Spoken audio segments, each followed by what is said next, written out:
Well, good evening, ladies and gentlemen. And actually, I wanted to keep this relatively short because I do have another video coming out literally in 20 minutes. But the bigger news of the last few days has been that apparently Andrew Tate, yes, the Andrew Tate, he wants to run as Prime Minister. And he's running a party called the Bruv Party. And to paraphrase Rowan Atkinson for one moment, I always like it whenever I have to do this, but I think the operative phrase for the day, ladies and gentlemen, is butter ollocks. Yes, because I have never heard such. I mean, ladies and gentlemen, here's just let me. I'm just going to keep this relatively short, but I just want you guys to be able to just. I'll break this down into stages. First of all, what some of you people may not know is that I am actually a member of a political organisation. I am actually a member of the British Labour Party. So any criticisms you want to direct, if you legitimately have like concerns about certain things you've been hearing in the news, well, I say news, somebody else may say somebody shouting nonsense on Twitter, because, well, if you are concerned or you don't know a little bit about the utter discourse that Elon Musk has gotten himself involved in, especially in British politics, you might possibly want somebody else's perspective, because you're not going to get the likes of, I mean, the system is already clogged to the absolute brim with con men and people who do not know what they're doing enough already. There's too many people in the political system in the UK who absolutely should not be in that position.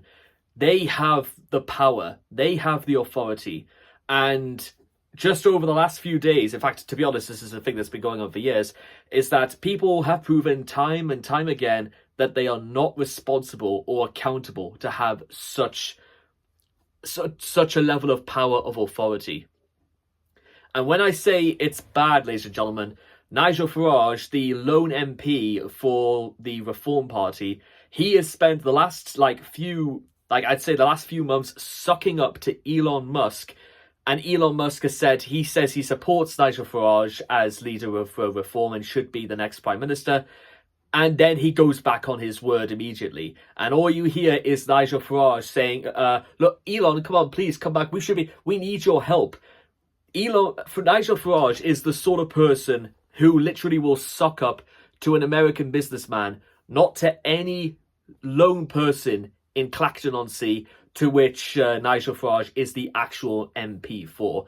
I feel so sorry for the people of Clacton-on-Sea, because, listen, people from people across the UK, they give people from Essex quite a hard time because they think that it's literally the only way is Essex, and it gives that place a really bad name, unfortunately.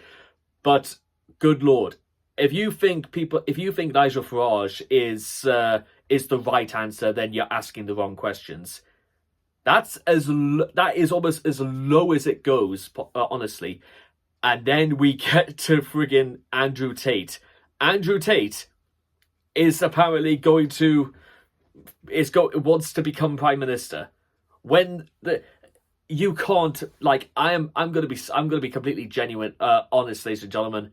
You can't be serious. Andrew Tate cannot be serious about this, because if he is serious about it, then guess what? I'll be serious as well. As that, the second he lets rip, I am going to let rip as well, because I've seen some absolute con artists in my time, but Andrew Tate is just, he is probably the biggest con of them all.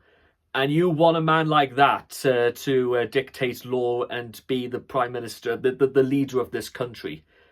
Is that what you're trying to tell me?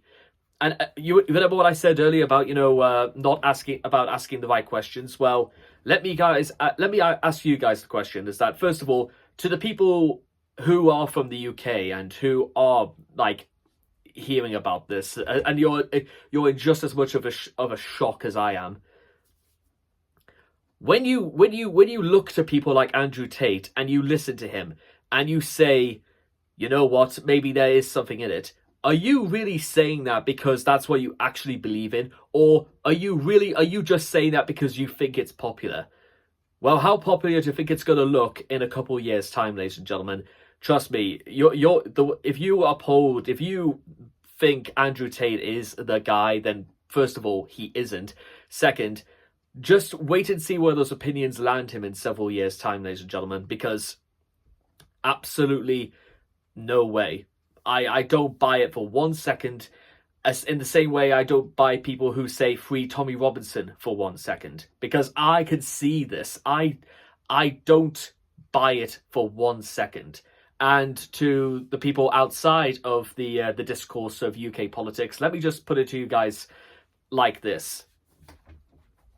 There is something incredibly wrong with the world, ladies and gentlemen, when all of a sudden the influence of a position, the influence of power of a country with home to hundreds of millions of people, you're really trying to tell me that you are looking towards just one person, ladies and gentlemen, who thinks that they can dictate, and I do mean dictate, that is the operative word here, what the rights and wrongs are on any particular case. For something that doesn't involve them, that they have no first-hand experience in, it's bad enough hearing people like Elon Musk suddenly dictate over Twitter about how he thinks UK politics should run. He does not know what he's talking about, ladies and gentlemen.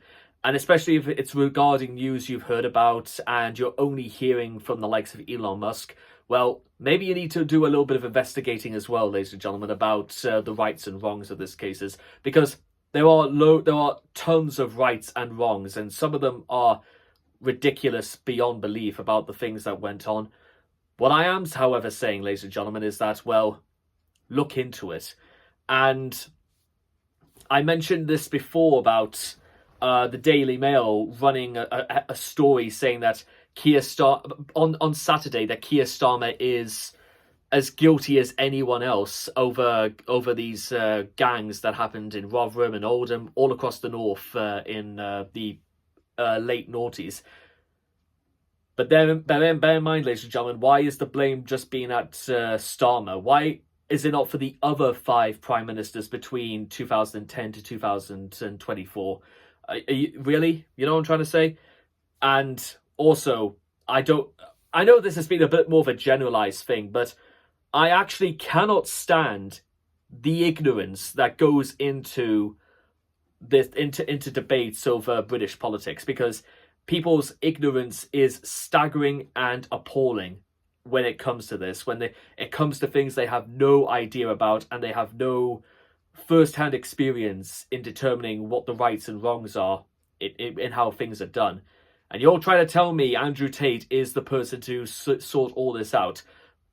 No, guys, he isn't. I could go into all of the reasons, but that's just how it is. It's literally the same discourse I uttered when I heard of this plan that they were going to deport migrants to Rwanda. I said they're not going to do that, and I've never heard of anything so absurd in all my life. And trust me, ladies and gentlemen, for as long as this continues until Andrew Tate pulls out, then believe you me, I'm not going to pull out either, because I literally, when it comes to just, I can't stand the man Andrew Tate. And you know what? I understand Andrew Tate doesn't particularly like Geordies either. Well, you know what? He is yet another Geordie who's telling Andrew Tate that, no, I see through you. I understand exactly what you're all about, and I don't buy it for a second. And trust me, pal, your political career will literally end before it begins, because that's it.